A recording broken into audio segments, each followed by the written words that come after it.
welcome, boys and girls, Islander fans, hockey fans. Welcome to a we'll call it intense, um, episode here of Isles Talk. Happy 2025 to all of you. My name is Paul Kreischer. I am one of your hosts here this evening. Joining me as always for 2025, Gary Harding. Gary, how are you? Good and happy new year to you guys. Happy New Year, bud. And I'm gonna call him my partner in crime tonight because if anyone's getting in trouble tonight, it's going to be him and I. So, Joe Panettiere, Joe, how are you? How are you? Happy New Yep. Year, everybody. I'm Happy good. New How Year, about yourself? everybody. We're good. So, the title of this show, boys and girls, is "No One's Job is Safe," and there are reasons for that.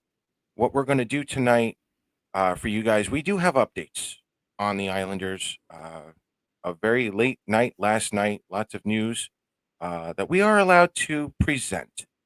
So we will talk about Palmieri. We will talk about Brock Nelson. We're also going to talk about Elias Peterson.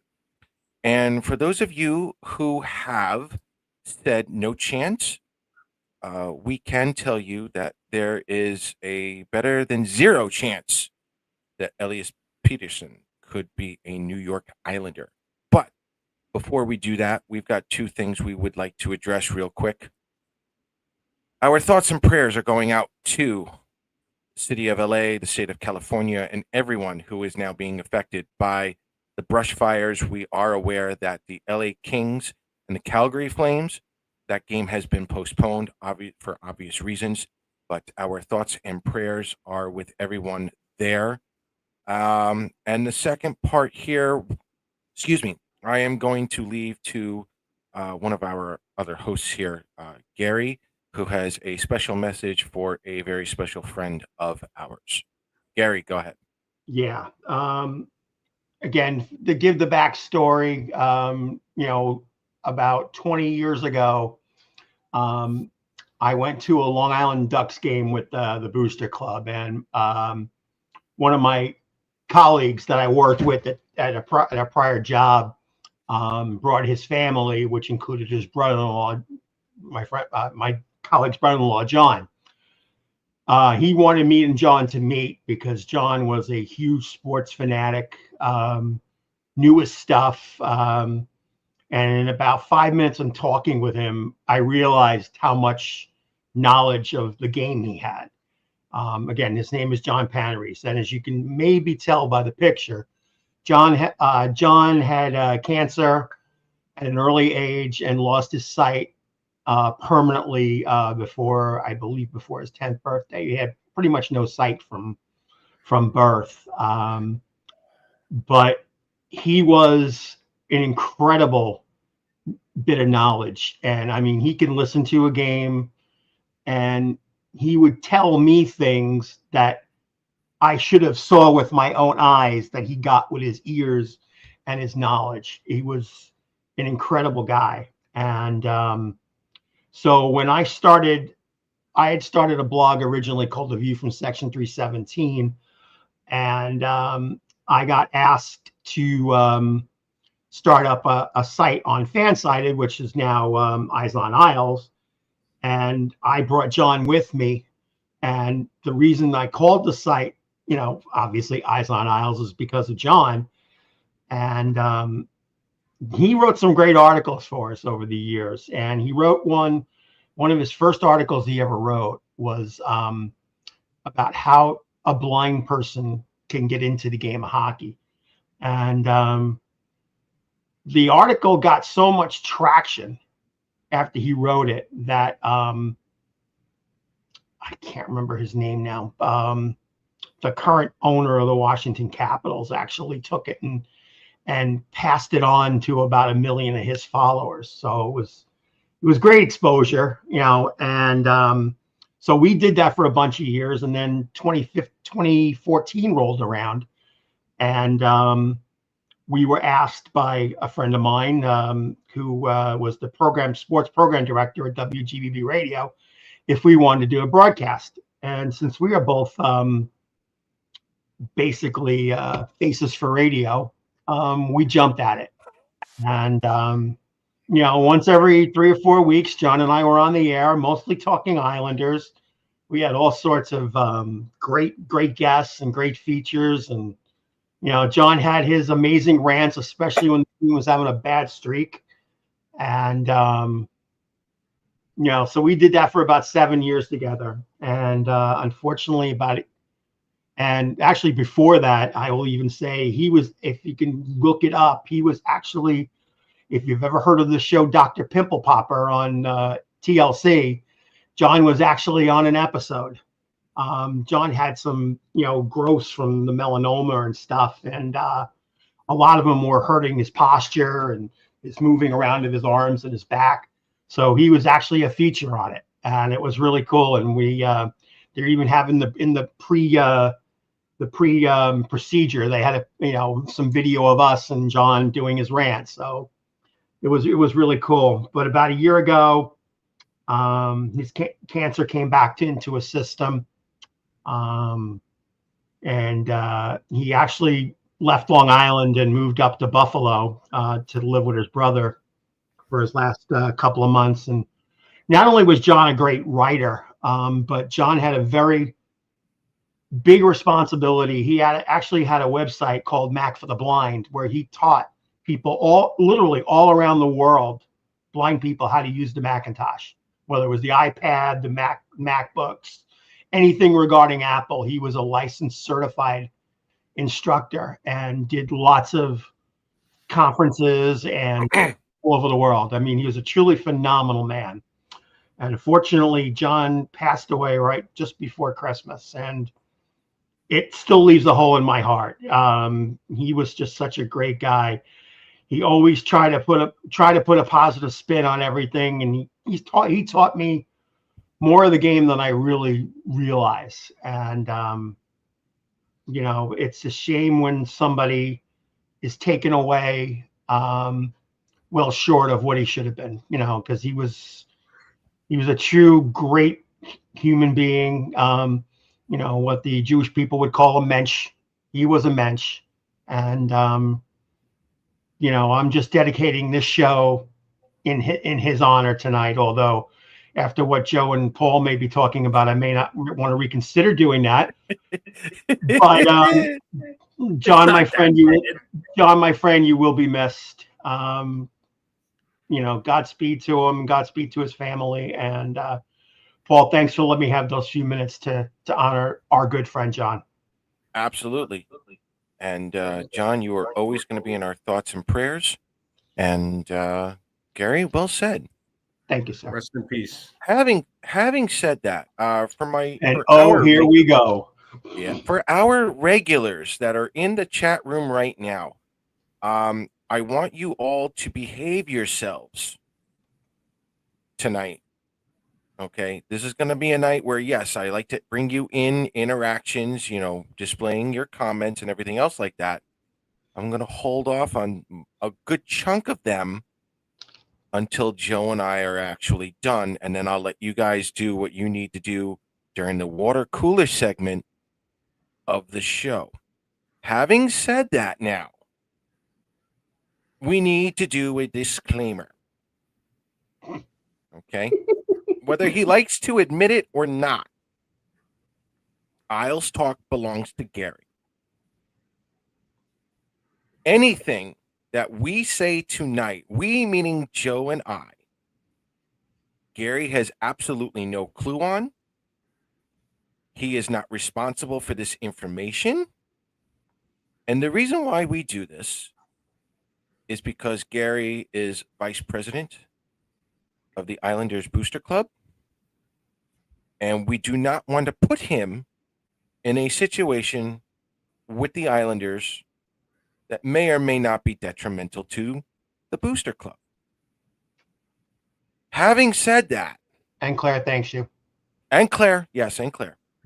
Having said that, Joe and I live for moments like these. We love stirring the pot. We love finding information. And what's even better is when we're allowed to get let loose here. So, boys and girls, ladies and gentlemen, hockey fans, Islander fans, this is all information that is recent, and I want to stress anything you've heard, whether it's from the Islanders reporters, whether it's been from Friedman, the fourth period, Saravalli, Eklund, anyone you follow, all that info was correct. What we're going to do with you guys tonight is update everyone because we're allowed to. God help you, Gary. Okay. Yeah, God help me is right. Yes. So, what we have been able to discuss, we have found out that, in fact, no one's job is safe. Now, what do we mean by that? Well, we have been told from a reliable source and now sources that if the Islanders do miss the playoffs, no one's job is safe. That includes the players, that includes the coaches, that includes the general manager. And when we mean by the players, we mean every single player. So Frank Saravalli, the fourth period, Eklund, any professional rumor chart, if they want to ask around, see if we're correct, you can do that. But if they could, you could put the entire New York Islanders team as an honorable mention. Because as of this conversation, boys and girls, every single New York player is available for a trade. Now, why is that? Well, we're going to come up with 3 reasons why. Okay, and the first one, this is going to be a little bit on the funny side. Okay, the biggest problems that Islander fans have with this team, forget ownership, forget Lou, throw that out for a moment. Let's talk about the penalty killing. Okay, the penalty killing is at 64%. It is the absolute worst so far of all time. Everyone's like, fire the coach.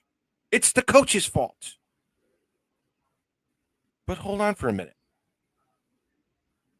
Joe, I want you to hold on to the number 63.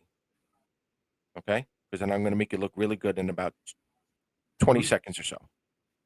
Gary, the Islanders right now, halfway through the season, have given up 31 goals total this season on a penalty kill. 31.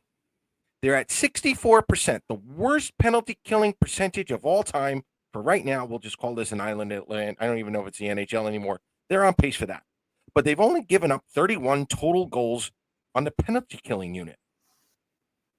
I want you to break out your abacus. If we're halfway through the season and they've only given up 31 goals on the penalty killing, how many goals do you think the Islanders are going to give up if we're halfway through the season? Well, in my job, I usually deal with hundreds of millions and billions, but let's see, 31 times 2. 1 times 2 is 2. 3 times 2 is 6. I think we got 62. 62. So we're halfway through the season, and the Islanders are on pace to only give up 62 goals. This is with Adam Pellet coming back. This is with some injured goalies.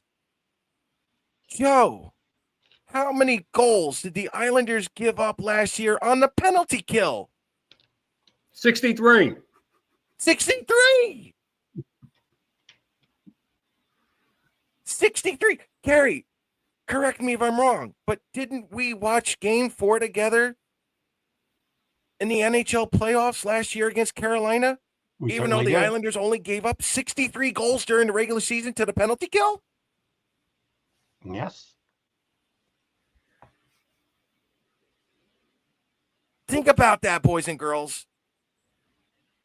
The Islanders are on pace to give up the same amount of penalty kill goals as last year. But they're not taking as many penalties. That would make the math work. Yeah. Yeah, that does. Is it coaching? Not really. Is it some of the players? Probably. Everyone can share a little bit of the blame here.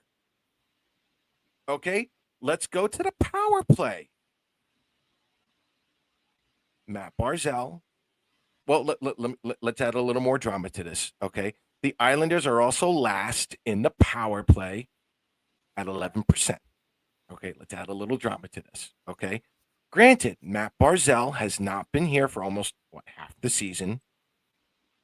He does play a similar role, okay? So, no, it's not always on coaching. But, gentlemen, I wanted to hit you with these numbers. Oliver Wahlstrom, the recently departed Oliver Wahlstrom, had 1 point on the power play. He matches the total of Brock Nelson. And he's 1 short of Bo Horvat. Let me repeat that, boys and girls. Brock Nelson has 1 point on a power play. Bo Horvat has 2. Noah Dobson has 6. Everybody's off. Last year, Horvat had 18 points. Brock had 19. Are we looking at a miracle run here? Probably not. But, Joe, let me ask you. Are the Islanders really relying on Matt Barzal to carry a power play? Because it sure looks like it. When Matt Barzal's not in his lineup, everyone's gone to crap. Like, is that a coaching thing? I don't blame that on the coaching. That's No. on the play. That's on the players. Yeah. That's on the players. And as far as Barzal, hey, look, when he's carrying the puck, he draws 2 men to him. Basically, when he does his loop around the offensive zone, he has a player constantly on him. Somebody's open. When he's not in the lineup and he's not on, say, the next unit that comes out, it's just a basic power play. Right. It's just basic. And if they don't move the puck, the defensive players don't have to do anything. No. That are on the penalty kill. They could stay in their box. The Islanders don't move the puck on the power play. Not at all. And look, am I wrong? I'm not at you. No, not at all. You're spot on. And to add to that, not only are they not moving the puck well enough, Gary, you're there 40 times a year. I know some of you in the chat room are in there 40 times a year. You can hear it through the TV. And it sounds like a wave as it reverberates around UBS Arena. Gary, tell me if I'm wrong, but I'm always hearing Yep. And usually you hear Claire screaming, "Why are you not? Why are you passing it all the time?" It's so obvious. And just like you said, Joe, a lot of times when Barzal has the puck and he's going around the net or whatever, there's 2 guys around him. So that really gives you a 2-man advantage when you think about it. Okay. Right. Older Islander fans will remember 20 years ago when I used to scream about Jason Blake doing that. But the difference was when Jason Blake was spinning around, he finally got to a point, and it wasn't necessarily, center in front of the goal. It could have been on the side, on the half wall. Blake shot the puck. Right. Blake had 40 goals one year. I think he had 18 on a power play. Yeah. Because he shot the puck. Simple. Yep. I mean, and Paul and I've been saying it for years that these guys are like Brendan Witt. They have like cement on their skates when they're on the power play. They don't move. Mm-hmm. I've never played the game on ice, but I know that when you got that, you've got to be able to keep the defense confused and move around. Right. Barzal moves around. Not many of the other guys do. I mean, and Andrews is going to be in front of the net with his net front presence, and that's important. That's very important, and we know that's why he has done so much better this year. Even though, despite the inefficiency on the power play, Andrews Lee's a monster behind the net, and that's where he should be. So he's in his spot. Barzal's doing his thing, but what about the other three guys? You got to find the open spots. What about the other three? You got to find the openings. Yeah, you got to find the openings, and that's what they're not doing. I mean, you would have Horvat in the slot, okay, and they would try to give him the pass so he could one time it. I mean, they picked up on that. They picked up on that after a while. Yeah, you know what I mean. They I don't know. You get disgusted, you get frustrated watching them because you see these other teams that have these dynamic power plays, and like why can't we just take a page out of their book? Oh, we're going to talk about that though. You know what I mean? Why can't you take a page out of their book? Yeah.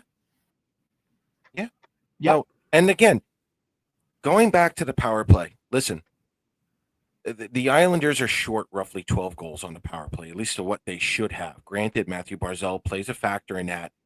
But when you're talking about 12 goals, you're talking about multiple points from other players that we've already mentioned.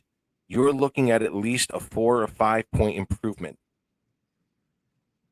So, having said that, even without Anthony Duclair, even without Matt Barzal, this team should be at least 41-42. Barely in there. But again, I think we probably could have played the injury role. We could have used that a little bit more. We can't now. No. We can't now, especially after tonight. And we're going to tell you guys why. Okay? So we've gone over the penalty killing. It's basically the same as last year. The percentages are a little short, but we'll get over that. The power play should improve with Matthew Barzal, Anthony Duclair, healthy. I don't think they'll be in the bottom. But there's an even bigger problem on the Islanders, boys and girls. Okay, and I love this part from Stick Tap 2, Isles Fix. After the talk of how, quote-unquote, dangerous the top line of Duclair, Horvat, Barzal would be this season, I'd like to see them play together more than 4.5 games before we start splitting Horvat and Barzal. Joe, I got to ask you. We haven't seen that powerful line of Duclair, Horvat, and Barzal. We haven't really seen Siplikov, Nelson, and Palmieri. Right. Simon Holmstrom's injured. We'll go along with that for now. We didn't see the best line in last year's playoffs of Lee, Pajot, and Enval. We haven't seen 2/3 of the identity line along with Kyle McLean, who was spectacular in the playoffs as well. The fans want to see those lines. There's consistency in all of those lines. Why aren't we seeing it? What is Lou and why? Is there really a disconnect that we can't do that with them? What is the problem with the two of them? Why aren't we seeing those lines that Islander fans want to see? That makes sense. Because it has nothing to do with Lou and it has nothing to do with Wah. It's the locker room. There's dissension in that locker room. Watch the body language when they play. They give up a goal. There's nobody cheerleading, nobody saying rah, rah, rah. They put their heads down and they're done. Okay, this team. Haven't I been telling you that for the longest time? Yes, you said that over a month ago. You said that over a month ago on this show. But now it's come to light that these players aren't happy in that locker room. And it's affecting the team. It's not Patrick Waugh. It's not Lou. This is on the players. Coach can only say so much. GM can only make so many trades. If the players don't want to play with each other, this is the result you get. And we're seeing it now. Okay, forget about what comments were made by whoever and whoever put them out there. Just watch the body language. These players don't want to play with each other. It's my opinion, but it's out there. Wow. You know, you can't go by the locker room interviews. Oh, yeah, you know, we play as a team. I'm here for this guy. I'm here for that guy. That doesn't work anymore. No. People that watch the game, and we have a lot of people in this chat room who watch the Islanders every night. They either at the games or they watch them on TV, or well, you can't, you know, see it on radio, but you could tell by body language. And Gary, you brought that up over a month and a half ago, that they just slump. And that's a sign that there's a problem in the locker room. And Tommy just said the same thing. He hit the nail right on the head, right on that comment there. This one? Yeah. Yep. Like I said, you have a superstar on the team, okay, who's not the superstar right now. The guy below him that they brought in from another team is actually the superstar. And this is where it all ties in. Okay, Lee's a captain. All right, fine. He's the captain, but he's only the captain by name right now. That's all it is. If you can't control the locker room and you can't get to the players, then I'm sorry. You got to start making trades. You got to start changing the personnel. And like we said, they don't make the playoffs, clean house. That's what you got to do. The fans deserve better. The fans deserve better than what they're getting. That product on the ice stinks right now. It stinks. Oh, we're only 4 or 5 points out of a playoff spot. Yeah, but you got 7 teams in front of you. You got 7 teams you got to jump over.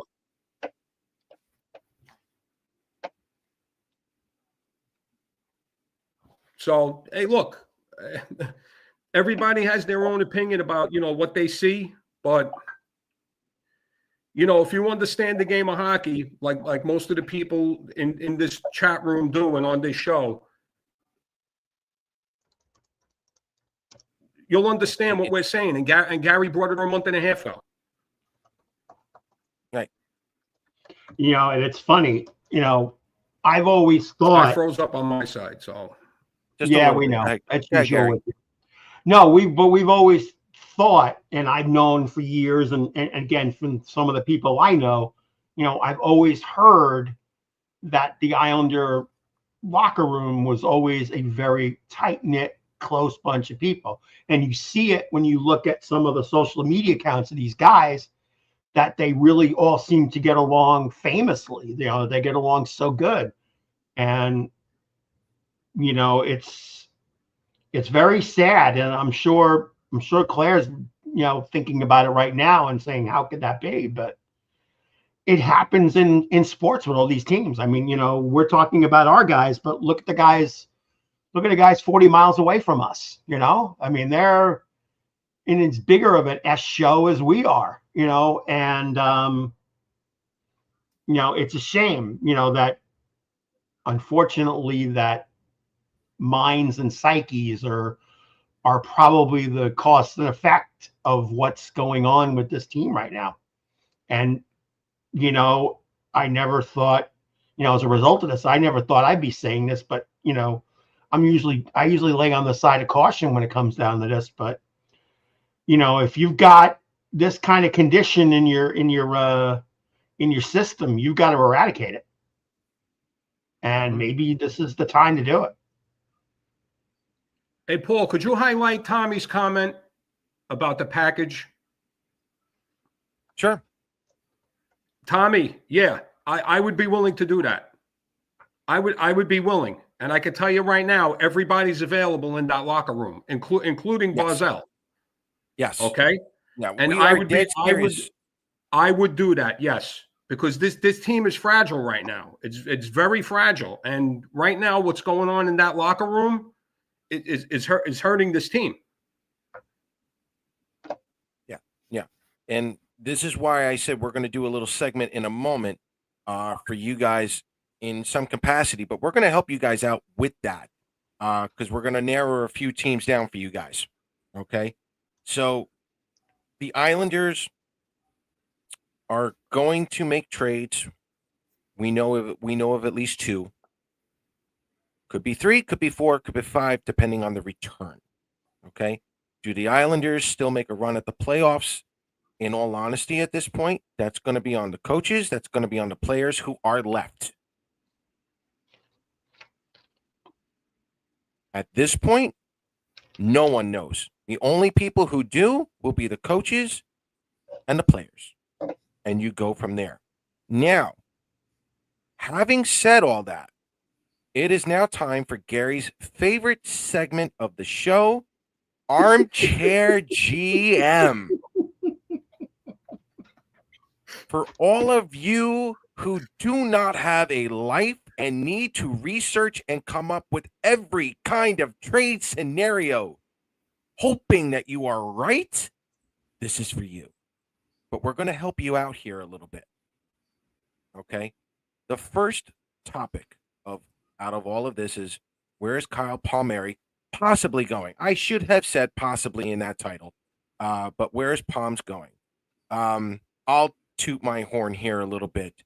I said back in August that if the Islanders don't make the playoffs, the biggest no-brainer of them all would probably be sending Palmieri to the New Jersey Devils. You know, if the Devils were injured, they had another injury-riddled season, probably not. If the Islanders were in the playoffs, they wouldn't be making any trades at all. We all know this. And in all honesty, I'm sure there's a bunch of you who agreed or said that on other shows, whatever. But this was a no-brainer. So, Joe, do you want to give out the information? Who is the front runner for right now for Kyle Palmieri? Kyle Palmieri, I say the Devils. Absolutely. He is.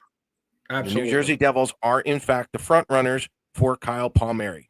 So, for those of you who want to play Armchair GM, lay out whatever you want to lay out for Kyle Palmieri. I'm not going to lie. You can get a first-round pick for Kyle Palmieri. And the reason why is this is a draft. I don't want to call it weak, but those lower picks in the first round, they're going to probably take a little longer to develop. And with the Devils, the way they are playing, conference finals is a shot. Maybe you get yourself in the mid-20s if Washington upsets them. Because in all honesty, as much as I love Washington this year, I'm not discounting Carolina. I'm not discounting Washington either, but that's going to be a battle. But New Jersey needs a player like Kyle Palmieri to get them through Carolina and to get them through Washington. So if you're Lou, well, let me rephrase that. We're going to take Lou out of this equation. If you are the Armchair GM, you definitely want to get a first-round pick. Joe, give me your thoughts. Is that correct? You want to get a first-round pick, but yeah. I don't think you're getting a first-round pick for Palmieri. Give me a second-round pick and a prospect. Second-round pick. Really? You think that low? Yeah. He scored 30 goals last year. He's still on pace for 20 this year. He's a gamer in the playoffs. He's a gamer in the playoffs. He's a gamer in the playoffs, but second round. Damn it. Gary, first round pick, second round pick, prospect. Yeah, maybe a second. No, not pucks. We have a buddy. I have a buddy behind me in section 316 that has been anti-Palmieri since the moment he stepped foot on this team. So, and he's got so many comments. So, no, I think, maybe I think a prospect would end up helping the deal go through. Okay. Maybe even something. Maybe somebody that's in Utica right now to add on, add on to the deal. Because you said, once the games get closer to April, the importance gets higher and higher. And like I said, we all know he plays well in those situations. So Right. you want to give them what they need, but you got to get a little bit back. Yeah. They You are can't just- rivals. They are it's rivals. not, and that the actual GM is not won't get fleeced, and I don't think we should get fleeced on any of these. No. So I wouldn't. He's not. That's one thing he's not. He's not getting fleeced. Yeah. He will grab value. There's no doubt about that. For me, Yeah. all right, me personally, if we can't get a first round pick, I at least want a second round pick and maybe someone in their system. I agree with Gary. Either someone who is playing in Utica to help out Bridgeport because that needs help, or a player in the system in juniors or wherever, but they can play next season for Bridgeport. Either way, that works for me. And then depending on the second round, see, the problem is the second round is more like a third round. It's that's a tough one for me. I'm gonna. I can't believe I'm doing this.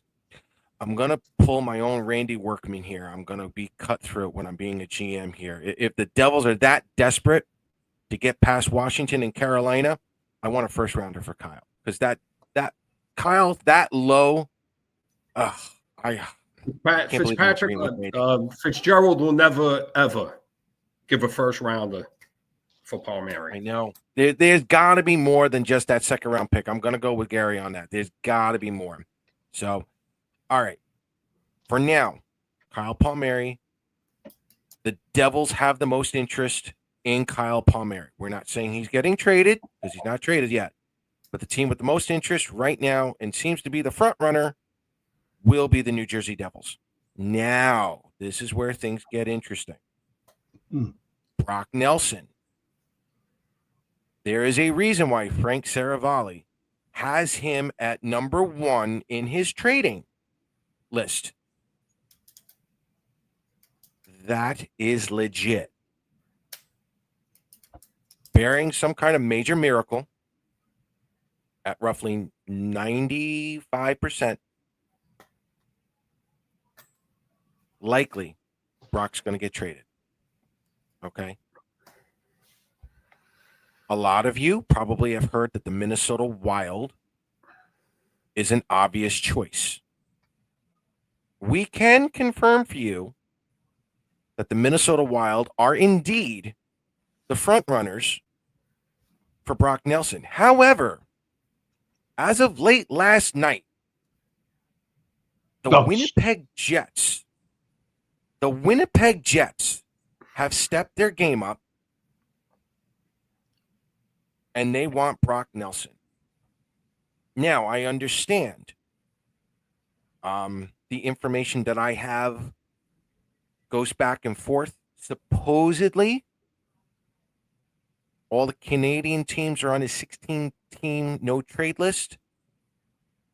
There is a possibility, at least for this offseason, or the remaining part of the season, he may be willing to let that go because Winnipeg can go quite the distance here in the playoffs. And let's be honest here. You're playing the playoffs in Winnipeg as well. Okay. You're going to get a lot of value for both teams. I'm sure Lou's going to take the best offer. But I'll tell you what, gentlemen, this is going to be something. Let's put Winnipeg off to the side for a moment because, believe it or not, Winnipeg is fairly close to Brock's hometown. Ward in Minnesota. Minnesota's only a couple hours really away. North. Yeah, it's a couple hours away. It actually works for Brock in this situation short term. However, gentlemen, folks, it would be very Islander-like for us to trade Brock Nelson to the Minnesota Wild.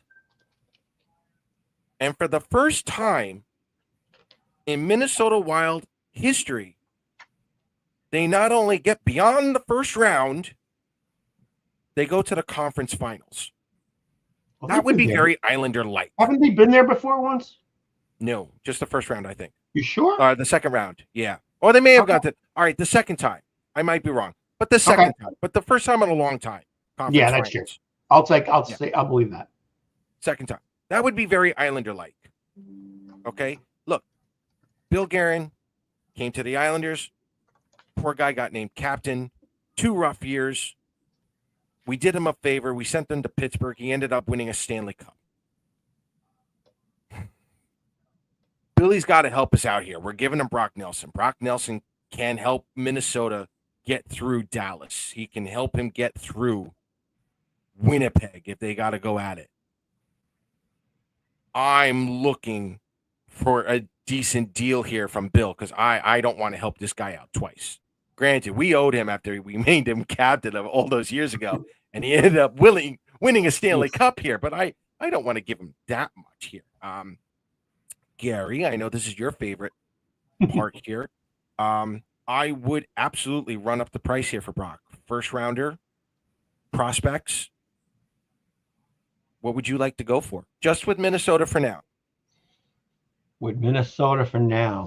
I was going to try to look at their lineup and see if there's anything in there that could possibly come our way, but it's going to be hard to look at it at that point. But yeah, I mean, in comparison, even though with the age is still a situation, but you've got a guy who's averaging almost 30 goals a year for the last 5 years.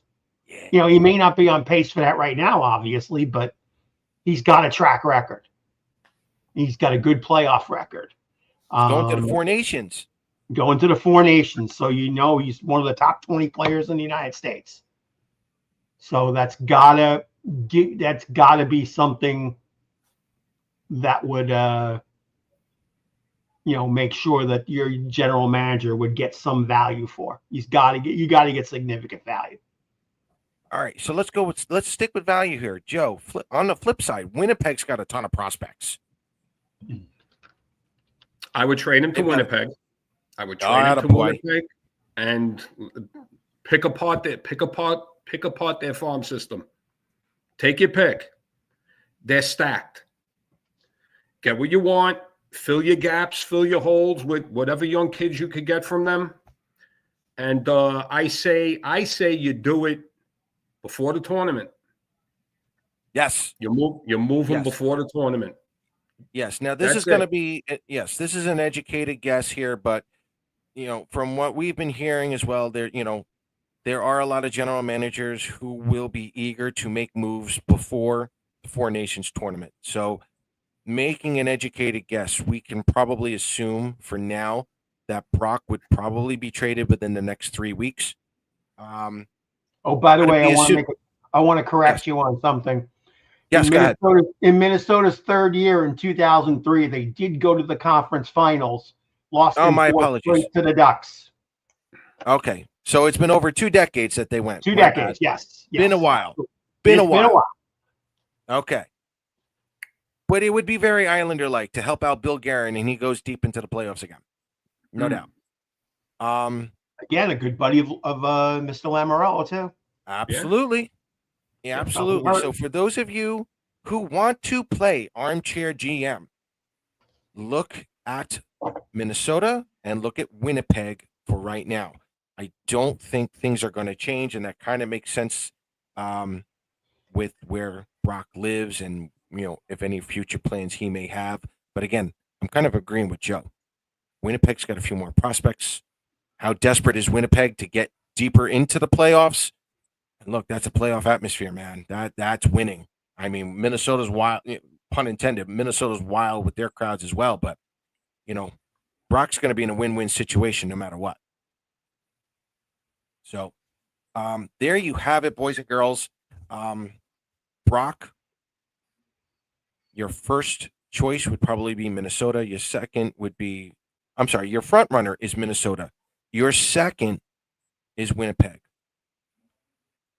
When it comes to Kyle Palmieri, it's the Devils who are the front runner. As far as anybody else, look, we have 3 weeks ago, I talked about very quickly the idea of bringing in Brock Besser as a potential right wing for that top line. He's basically like a Brock Nelson on the right wing side. Then, lo and behold, reports start coming out with Pedersen, Miller, whoever. And then there were thoughts of, Peterson becoming an Islander. Well, in all honesty, boys and girls, it's better than a 0% chance. Now it is. So if you guys want to come up with your dream trade scenario, could it be Barzell, Dobson, Danny Nelson, and a first round pick? You can do that. You're allowed to do that. That's fine.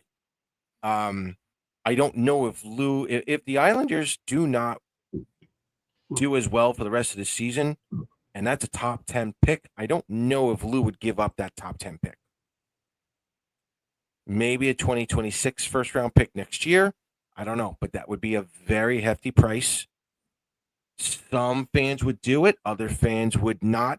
That's going to be up for you guys to decide. We're only doing this armchair GMing tonight just to help you guys out.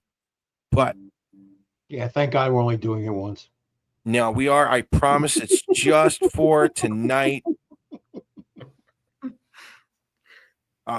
Tommy, everyone's on the board right now, including Anders Lee, including JG Peugeot. We are dead serious. Everyone on the Islanders is available. No doubt. Now, real quick, this is just personal opinion. We've kind of said it before on the show. If Lou gets good value back through all of these trades and whatnot, I think Joe, I'm agreeing with Joe.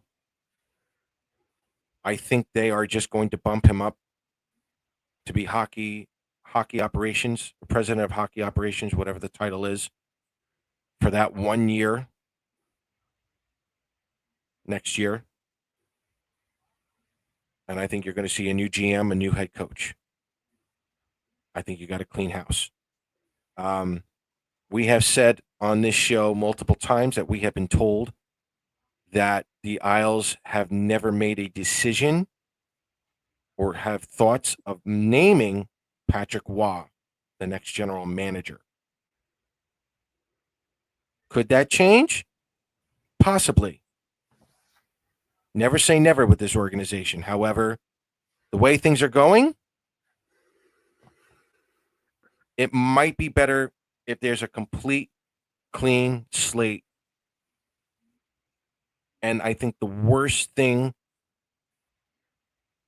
you could do to Lou Lamoriello is to just have him sit there and watch for 1 year.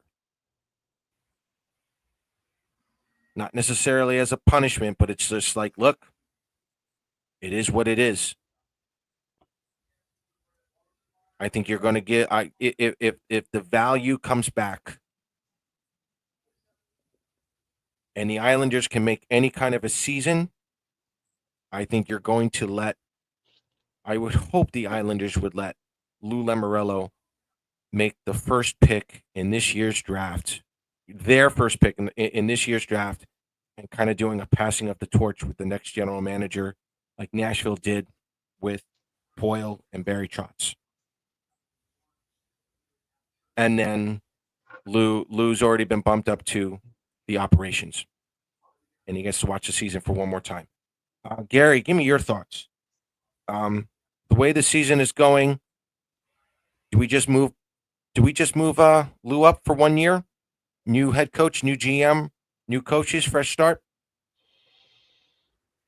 With the track record of what's been going on and what what really hasn't changed, I can't even make a prediction. I really can't. I don't, Good answer. Huh? Good answer. Yeah, I can't, because you would think so many situations that happen, no moves at 2 straight deadlines in a row. Everybody was calling for his head, and it's like they call John Gotti the Teflon Don. He's like the Teflon GM. Right. Joe's frozen. Joe's frozen again, which really the picture. No, he's back. Too bad. But yeah, I mean, I have no clue. It just boggles my mind. I mean, the man is a Hall of Famer. He's done amazing things, but they say, well, it's like he's falling asleep at the wheel, but he's still there.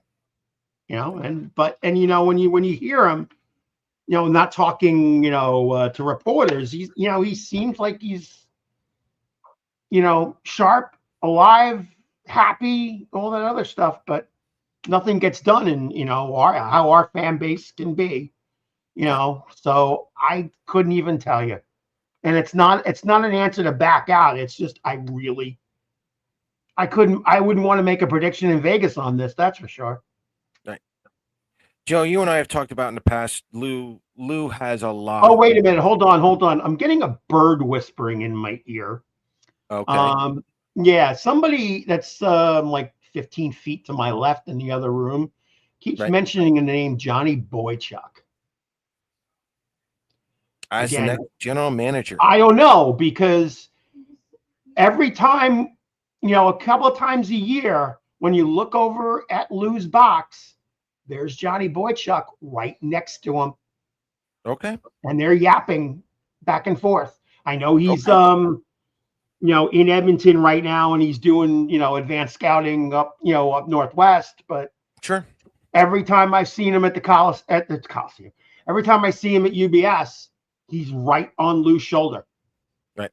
Makes you wonder. I'm not saying it's going to happen, but it's something to throw out there, and somebody wants to get her 2 cents in the show. So,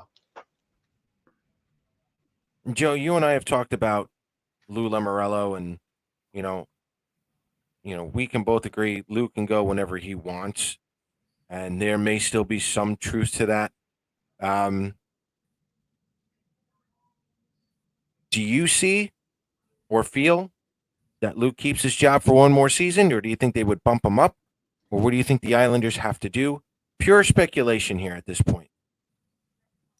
Listen, they don't make the playoffs, and the way it looks now, 5 points back, 7 teams ahead of you. That's a big mountain to climb.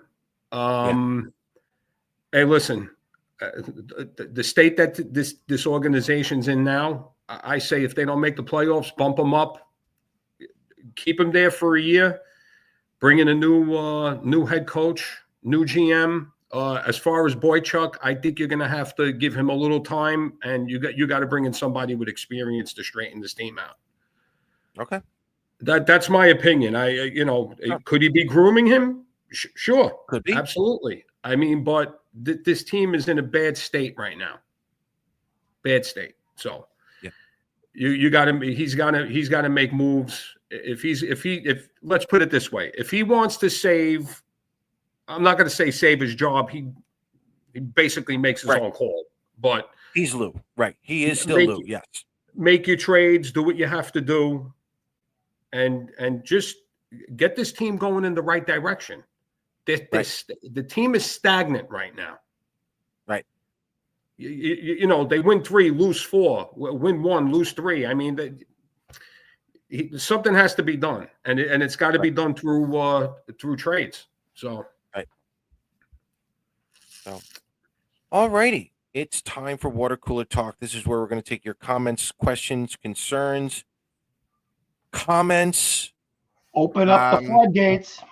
Yeah, open up the floodgates.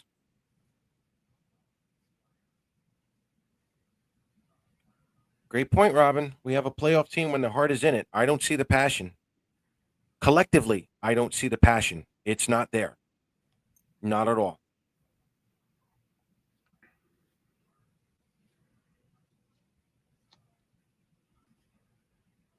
Do they give Lou free reign to trade prospects to acquire a player for the playoffs?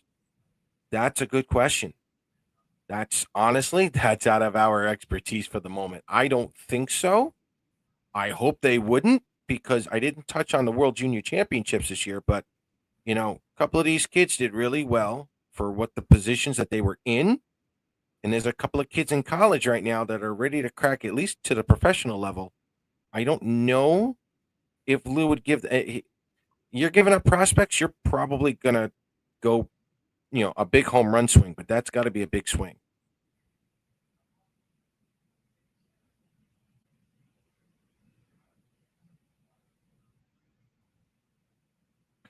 Are you and wife in the MSG commercial? I swear, worked in the same building as in her Bethpage years ago. Gary, are you on TV from time to time? Yeah, I am, but my wife didn't work in Bethpage.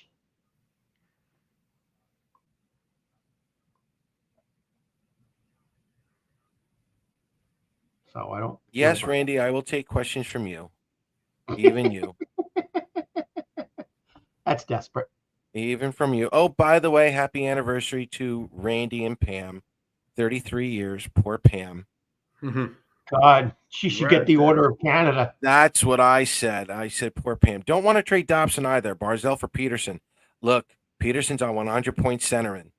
No matter what happens, you're going to have to trade a boatload for Peterson. Vancouver will not give him up. And look, we'll talk about Peterson real quick. It's my understanding that they really don't want to trade either one of them. They would rather just put them in a room and tell them to get it together. It would take a lot more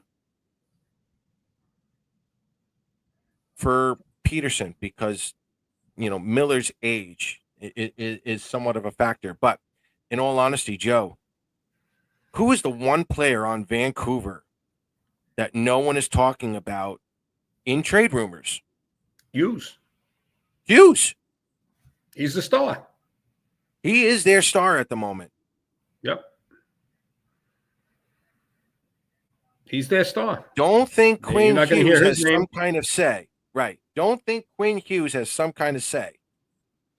Because he does have his brothers all in New Jersey. Don't ever think Quinn Hughes doesn't have a little bit of a say with what's going on and who he wants on his team. So Peterson is a possibility. You are going to have to give up quite a bit.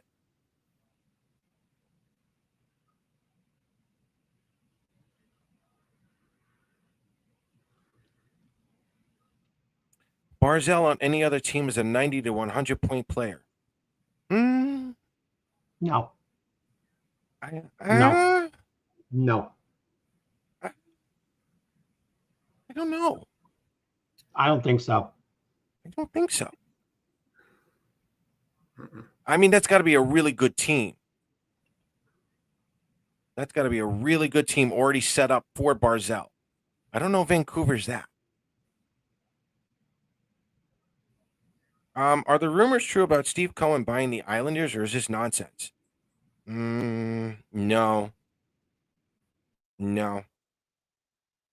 They you got to get through next year. The Islanders have the All-Star game next season.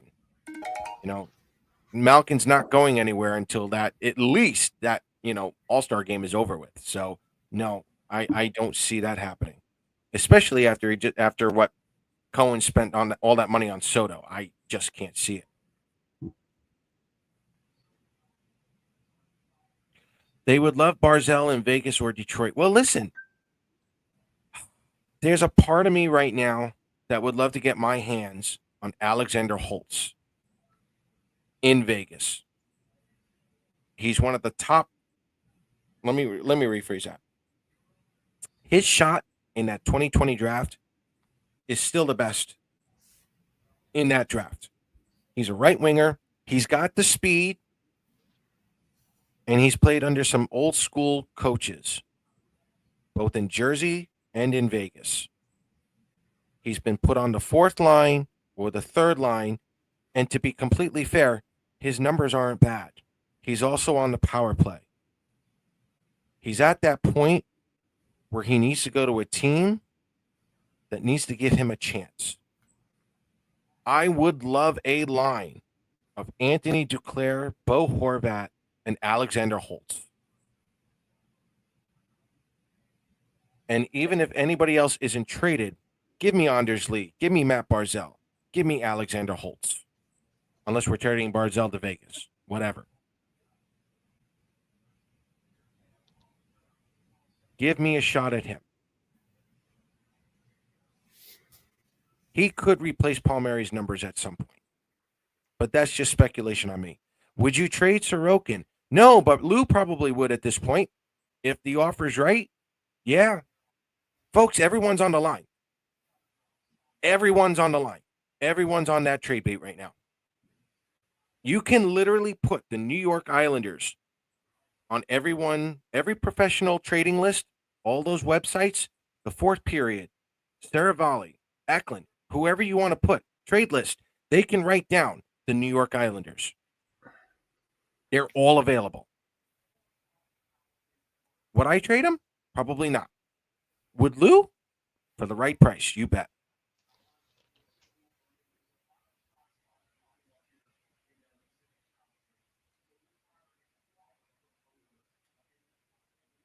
You would love to see Duclair gone. He just showed up. Give the man a chance. Damn. Players that we trade flourish when they play for other teams. Oliver Wahlstrom has not done great. Kiefer 8 Bellows has games, not done no great. point. Anthony Beauvillier right now is on his third team. Fifth, Josh Hosang fourth. Josh Hos 14. Josh Hosang, East Coast Hockey League. Who did we trade away recently that's doing really well? We didn't trade Tavares. Oposo, we didn't trade him either.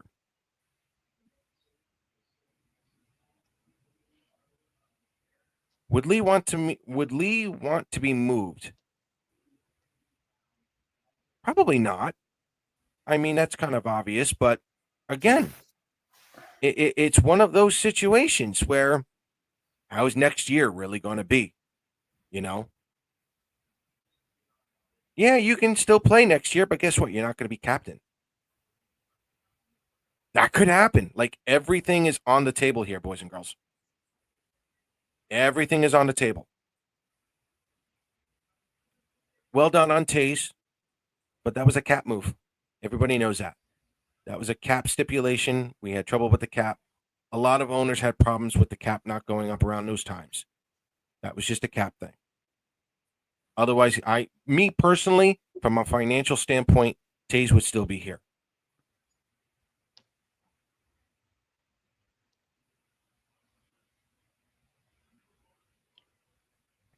Horvat doesn't look happy. Yeah. None of them do. No, None of them do. no. None of them do. And you're all smart enough. You're all smart enough. The moment you hear a John Tavares reaction or comment, now you know you've got problems. Those players have already been trained not to talk like John Tavares did.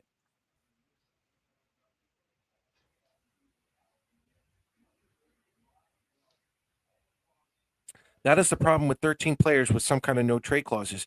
That does not mean Lou can't do anything. He can do quite a bit.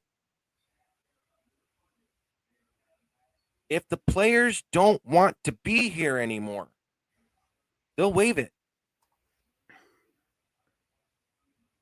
It's that simple. If they don't want to be here anymore, they're going to waive it. If they do want to be here, guess what? You better step your game up, because it's not going to be easy from here on out. It does. I agree. Certainly ties his hands.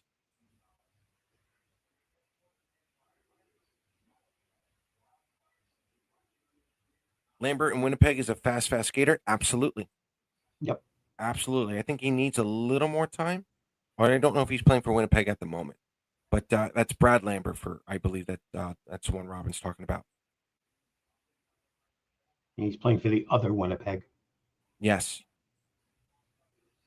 Maybe the other 31 teams are waiting to see if they waive anyone else. Possibly. Especially with injuries. See what happens when Varlamov comes back. They're going to have to make some kind of a move. Absolutely. Do you think it makes sense to sign Tavares if he wants to come back? Thomas, you really are asking for trouble from other Island fans. I don't think he comes back. How old is However, he? Brock's age, 33, 34? 34. 34. Oh, nope. Now, I will say this, gentlemen. I will say this. If Matthew Barzal is indeed traded for Pederson, Pederson, excuse me. If he's traded for Pederson, there's John Tavares is now 2 steps closer to becoming an Islander Hall of Famer.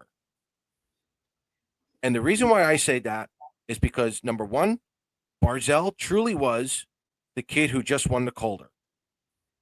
And 2, the Islanders are now paying a player $11.6 million. You give John Tavares $11 million way back when, we have at least 1 cup.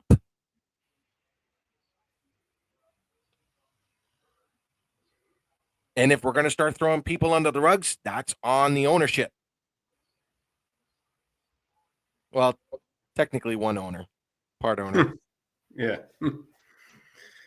Part owner, but we all know I that. don't know that deal went. I would trade Varley when he is healthy. Absolutely. If I would. Varley really wants to go, yeah. Absolutely. Is it possible to get an owner and GM drunk enough to trade Enval? Probably not. That would be an awesome time, but look, you can waive Enval. You can waive Enval. But now we're going to, again, too much drama here. Is Enval really the problem? What's going on in that locker room? A lot of great questions here, but they're not going to get answered because it's within that locker room. It's the players themselves that got to fix that problem, if they can fix it at all. Hypothetically, if Tavares came back, how do you think the fans would react? Oh, wow. If they start winning games, they'd love him. Probably. Mm-hmm. Probably. If he turns the tone of the locker room around and this team starts putting together wins, hypothetically, fans will love him. Yeah. People have short memories. Once you start winning, they like what they see and they forget about the past. Yeah. Claire just said you weren't at the game the other night. They were. 6 years without him now, I would say the other game the other night was probably one of the worst ever since the first one. It was that loud. It was that annoying. You want to know why? You want to know why? Because the team's losing. Because the team is losing. That's why. If the team's winning, the fans, all right, they're still going to give it to him, but they're not going to give it to him like that. They're going to take their frustration out on him. Mm-hmm. Who would you not trade and why? Horvat, believe it or not. Yeah. I'm seeing effort out of Horvat despite the power play deficiency out of him this year. Honestly, I wouldn't want to trade Brock.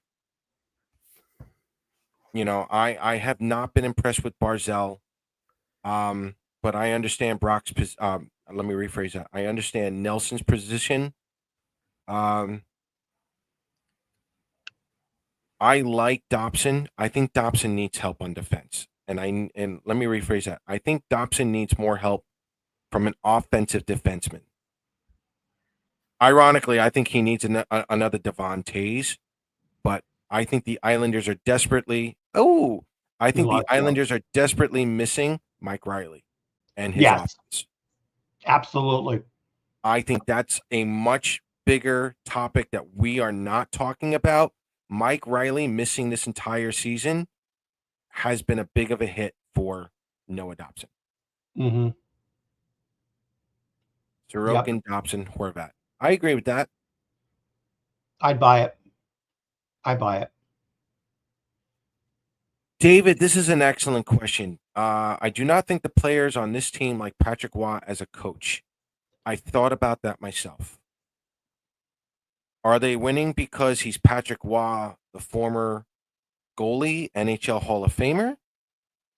Or are they keeping him, or are they losing games just barely because he's the coach?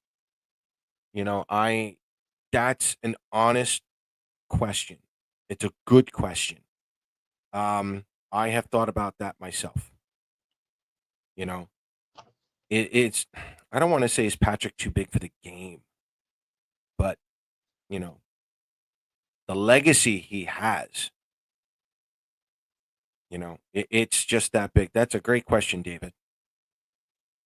Anyway, we get Rossi for Nelson. God, I would love that. I would absolutely love that. I don't think Minnesota would. You know what? Nah, it's hard.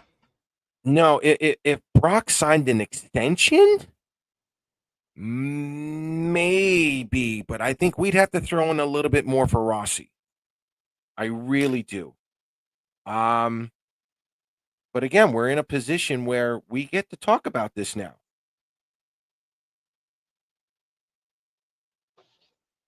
So I don't know. Joe's cable and internet went out. So Joe has left us for the night. Yeah, it happens. He's in South Jersey. Stuff like that always happens. Well, you got to get those mice to stop running around, Yeah, I would keep Horvat. Notice the Isles are having the same locker room problem with Vancouver and had, when they traded him. And that's a valid point. Is Miller onto something? Okay. Miller's a goat when it comes to playoffs. That guy's a beast. He's ready for the playoffs. Okay. Is he trying to hit the right nerve with Pedersen? He didn't with Horvat. And, Horvat, we made it to the playoffs last year, but, is Horvat the problem? Is he part of the problem? We don't know. Is there something to what JT Miller was talking about? Mm-hmm. Who knows? It's a great question, Andy. I think Dobson is miserable under Waugh. Maybe. Yeah, guys, no one's wrong in this conversation here. All of your thoughts for this point, all speculation. He struggled this season. How does that impact him extension-wise? I think he's going to get it. I do, Tommy. But again, it's tough with locker room. It's tough with locker room. Does he get a little less? I don't know. I mean, we all know Waugh's trying to have him work more on the defense, but at the same time, the Islanders needed his offense, especially from last year. You know what I mean? So is Romanov's lack of production due to Waugh wanting him to play more defense? You can't cut his contract down. Not when he's doing what the coach wants him to do.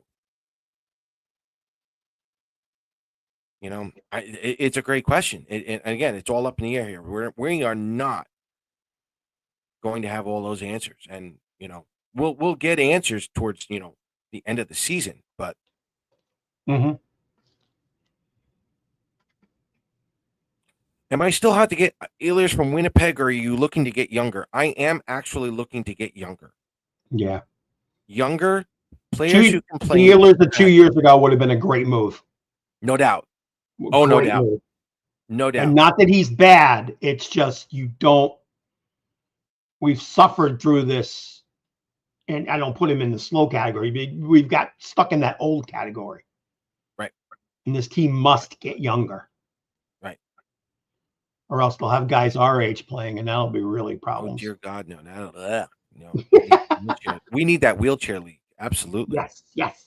No, I would love to get younger. Like I said, Alexander Holtz was an example. Okay. I would love to get a few more of those players from the 2018, 19, 20, not 21 just yet, but they're almost there. Some of those players, pluck them off waivers, do something like Boston has done, or Tampa or Vegas, where they take the younger players, they give them a little more time after they get them off from waivers, give them a little more time so that way they can go back to their free agents and be like, look, we have someone to replace you, you're not coming back. Vegas has already done that. Boston has already done that. I would like the Islanders to do something else. Holmstrom is becoming one of my favorite players. I'm shocked how well he has improved. Listen. Gary's been with me on this one with Holmstrom. All I've been wanting this kid to do is shoot the puck in every level. He's finally shooting the puck, and this is the reward. I'm very happy for Holmstrom. I'm glad he's doing what he's doing. And he's worked very hard to get to that level. As far as I'm concerned, it's well deserved now. It's just about time. I can't preach this anymore. Holmstrom's done a very good job. Tommy, I'm not gonna. I'm not gonna do. Yeah, I'm agreeing with you, Tommy. The physicality, believe it or not, this is where I was going with here. I would love the Islanders to steal John Beecher from Boston. Big boy. I would love to grab Curtis Lazar from the New Jersey Devils. I would send William DeFore to a conditioning coach, Adam Oates. I would have him work on his foot speed. Okay?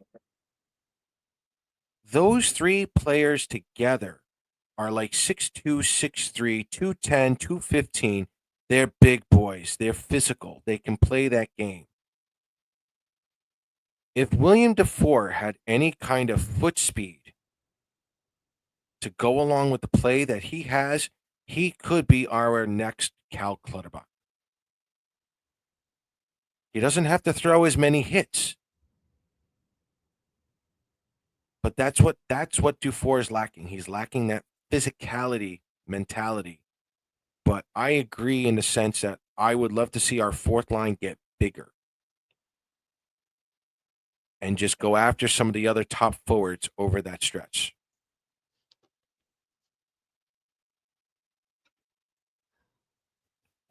Of course, becoming the roster to emulate. Yeah, they added size and toughness, and what a difference it made. Absolutely. Granted, Markstrom is a big help. There's no doubt about it. Markstrom is a big help this year, even with the struggling goaltending earlier this season. Having a healthy Dougie Hamilton's been a big help on the back line. That's also a big one. Should the Islanders claim Sprong? I'm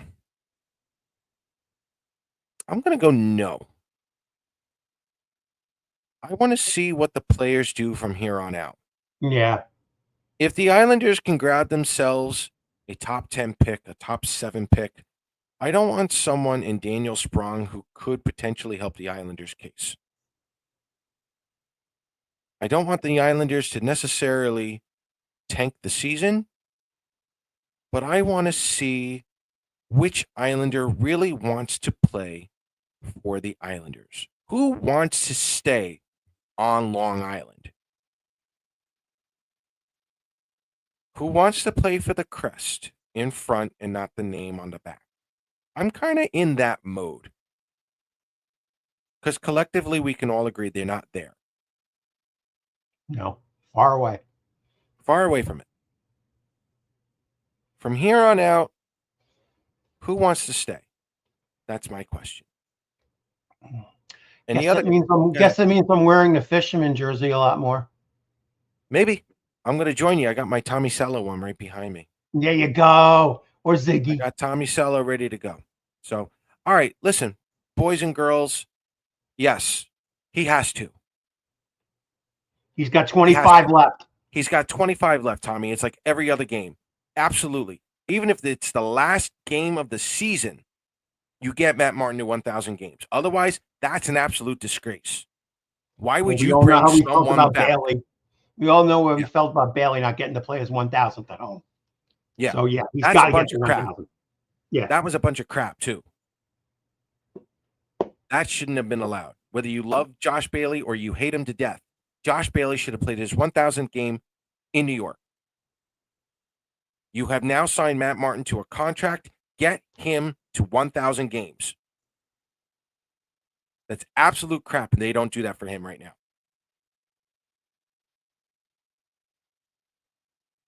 Stop sucking up to me, Randy.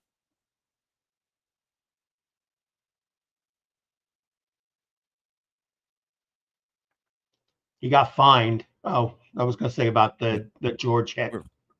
We're finally about to start fishing with the full crew, so I'm with you there, Paul. Yeah, late season starts ain't good for filling the net. Exactly.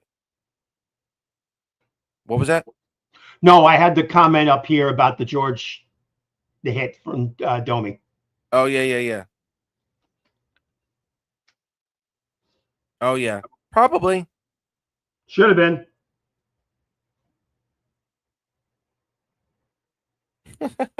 Robin. Bailey should have played 600 games in New York.